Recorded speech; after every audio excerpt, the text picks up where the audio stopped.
ಪ್ರಭು ಯೇಸುವಿನಲ್ಲಿ ಅನುಗ್ರಹಿತರಾದ ಪ್ರಿಯರೇ, ಈ ಮುಂಜಾನೆ ದೇವರ ಸನ್ನಿಧಿಯಲ್ಲಿ ಸಿದ್ಧರಾಗಿ ದೇವರ ವಾಕ್ಯ ಆಲಿಸಲು ಹೋಗುತ್ತಿದ್ದೇವೆ. 10 ನಿಮಿಷ ದೇವರ ಸನ್ನಿಧಿಯಲ್ಲಿ ಕುಳಿತು ವಾಕ್ಯವನ್ನು ಆಲಿಸುವಾಗ ಅದು ನಮಗೆ ನೀಡುವ ದೇವರ ಅನುಗ್ರಹವಿದೆ. ಪ್ರಭುವೇ, ನಿಮ್ಮ ವಾಕ್ಯ ಆಲಿಸುವ ನಮ್ಮನ್ನು, ನಮ್ಮ ಪ್ರಿಯರನ್ನು, ನಮ್ಮ ಭವನವನ್ನು, ನಮ್ಮ ಕುಟುಂಬವನ್ನು ಎಲ್ಲವನ್ನು ಈ ವಾಕ್ಯದಲ್ಲಿ ಸಮರ್ಪಿಸಿ ಪ್ರಾರ್ಥಿಸುತ್ತೇನೆ. ಪ್ರಭುವೇ, ಇಂದು ಆಲಿಸುವ ವಾಕ್ಯ ನಮ್ಮ ಜೀವನಕ್ಕೆ ಸಂಬಂಧಪಟ್ಟ ಎಲ್ಲಾ ಕಾರ್ಯಗಳಿಗಾಗಿ ಪ್ರಾರ್ಥಿಸುತ್ತೇನೆ. ಈ ವಾಕ್ಯ ನಮ್ಮ ಜೀವನದಲ್ಲಿ ಅದ್ಭುತವಾಗಿ ಪ್ರಕಟವಾಗುತ್ತದೆ ಎಂದು ವಿಶ್ವಾಸಿಸುತ್ತೇನೆ. ಈ ವಾಕ್ಯದಲ್ಲಿ ದೇವರ ಪ್ರೀತಿ ಅನುಭವಿಸಲು ನಮಗೆ ಸಾಧ್ಯ. ಡೈಲಿ ಬ್ಲೆಸ್ಸಿಂಗ್ ಭಾಗವಾಗಿ ಒಂದೇ ಕುಟುಂಬದ ಸದಸ್ಯರಾಗಿ ದೇವರ ವಾಕ್ಯವನ್ನು ಸ್ವೀಕರಿಸಿ ಪ್ರಾರ್ಥಿಸುವ ನಮ್ಮೆಲ್ಲರಿಗೆ ದೇವರ ಉಳಿತು ಅನುಗ್ರಹಿಸಲ್ಪಡುತ್ತದೆ. ದೇವರು ನಮ್ಮನ್ನು ಸಂರಕ್ಷಿಸುತ್ತಾರೆ, ಕುಗ್ಗಿ ಹೋಗಲು ಅನುಮತಿಸುವುದಿಲ್ಲ. ಹಲ್ಲೆಲೂಯಾ. ಪ್ರಾರ್ಥನೆಯಿಂದ ದೇವರ ವಾಕ್ಯವನ್ನು ಆಲಿಸೋಣ. ಸಿರಾಕನ ಗ್ರಂಥ 40ನೇ ಅಧ್ಯಾಯ 15 ಮತ್ತು 16ನೇ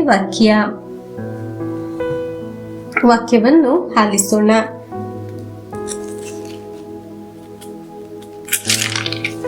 ಕೊಂಬೆಗಳು ಹೆಚ್ಚಾಗುವುದಿಲ್ಲ ದುರ್ಜನರ ಸಂತತಿಗೆ, ಬರಡು ಬೇರುಗಳಂತಿರುವವರು ಬರೀ ಬಂಡೆಯ ಮೇಲೆ. ಜೊಂಡು ಹುಲ್ಲು ನೀರಿನಲ್ಲೇ ನದಿಯ ದಡದಲ್ಲೇ ಬೆಳೆಯುತ್ತದೆ, ಆದರೆ ಎಲ್ಲ ಹುಲ್ಲುಗರಿಕೆಗಳಿಗಿಂತ ಮುಂಚಿತವಾಗಿ ಕೀಳಲ್ಪಡುತ್ತದೆ. ಪ್ರಿಯರೇ, ದೇವರ ವಾಕ್ಯ ನಮ್ಮ ಕುಟುಂಬಕ್ಕಾಗಿ, ನಮ್ಮ ಮಕ್ಕಳಿಗಾಗಿ, ನಮ್ಮ ಎಲ್ಲ ಕಾರ್ಯಗಳಿಗಾಗಿ ನಾವು ಸ್ವೀಕರಿಸಬೇಕು. ದೇವರೇ, ಈ ವಾಕ್ಯವನ್ನು ನಾನು ಸ್ವೀಕರಿಸುತ್ತೇನೆ ಎಂದು ಹೇಳಿ ದೇವರ ವಾಕ್ಯವನ್ನು ಸ್ವೀಕರಿಸಬೇಕು.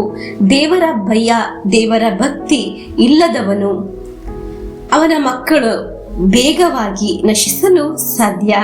ದೇವರ ಭಯ ಪಡುವವನು ದೇವರ ಅನುಗ್ರಹದಲ್ಲಿ ದೇವರ ವಾಕ್ಯವನ್ನು ಧ್ಯಾನಿಸಲು, ಪ್ರಾರ್ಥಿಸಲು, ಪವಿತ್ರಾತ್ಮರ ಐಕ್ಯತೆಯಲ್ಲಿ ಬೆಳೆಯುವವನು ಯಾರಿಗೂ ಸಹ ನಾಶ ಮಾಡಲು ಸಾಧ್ಯವಿಲ್ಲ.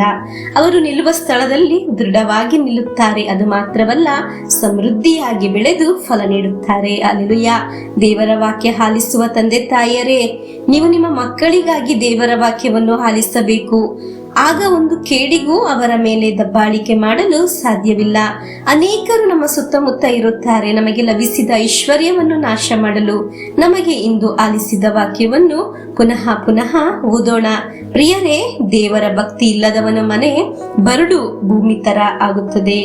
ದೇವರ ಭಯ ಇರುವವನ ಮನೆ ಮಕ್ಕಳು ಐಶ್ವರ್ಯದಿಂದ ಫಲ ನೀಡುತ್ತಾರೆ. ಅವನ ಜೀವನ ಸಮೃದ್ಧಿಯಿಂದ ತುಂಬುತ್ತದೆ. ಇಂದು ನಾವು ಆಲಿಸಿದ ವಾಕ್ಯ ಇದೊಂದು ಸುಮ್ಮನೆ ಒಂದು ಮಾತಲ್ಲ, ದೇವರ ವಾಕ್ಯವಾಗಿದ್ದೇ ನಾವು ಆಲಿಸುವುದು. ನಾಳೆಗಳಲ್ಲಿ ನಮ್ಮ ಜೀವನದಲ್ಲಿ ದೇವರ ವಾಕ್ಯ ನಮಗೆ ಒಂದು ಮಧುರ ಅನುಭವ ನೀಡುತ್ತದೆ.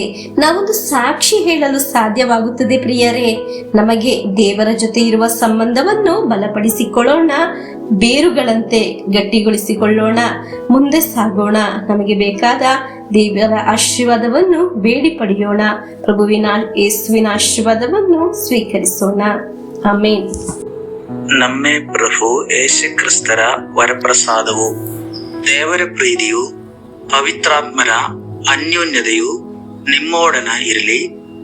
ರೋಗದಿಂದ, ಅಪಘಾತದಿಂದ, ವಂಚನೆಯಿಂದ, ನಿರಾಶೆಯಿಂದ ಸ್ವರ್ಗದ ದೇವರು ನಿಮ್ಮನ್ನು ಅದ್ಭುತವಾಗಿ ಸಂರಕ್ಷಿಸಲಿ. ದೀರ್ಘಾಯುಸ್ಸು, ಆರೋಗ್ಯ, ಸಮಾಧಾನ, ಸಂತೋಷ ಉಂಟಾಗಲಿ. ಪಿತನ, ಸುತನ, ಪವಿತ್ರಾತ್ಮರ ನಾಮದಲ್ಲಿ ಆಮೇನ್.